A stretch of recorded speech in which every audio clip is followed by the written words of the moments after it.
کہ مدینہ المنورہ کے اندر پرانے دور کے اگر کسی کے پاس تصویر ہو تو حضور کے روضے کی طرف 2 کھجوریں جھکی ہوئی تھیں.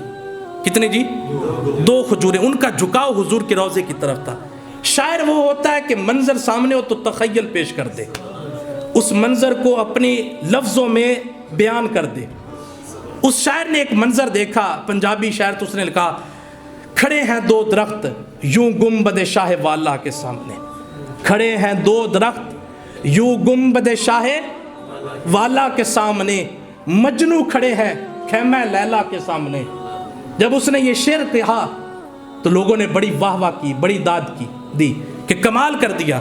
لیکن جب یہ شعر میرے امام احمد رضا خان رحمۃ اللہ علیہ کے پاس پہنچا تو فرمایا بلاؤ اسے, اس کی جرت کیسے ہوئی کہ میرے نبی کے روضے کو لیلا کا خیمہ قرار دیا. لیلا کی اوقات کیا ہے, لیلا کی حیثیت کیا ہے.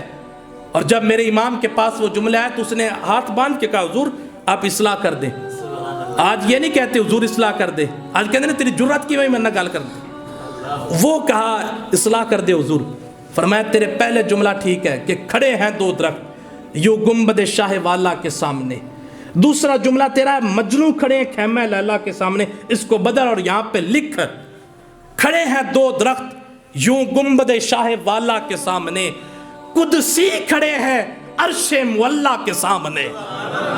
ہائے ہائے ہائے, یہ ہے نعت پڑھنے کا ڈھنگ ڈھب سلیقہ.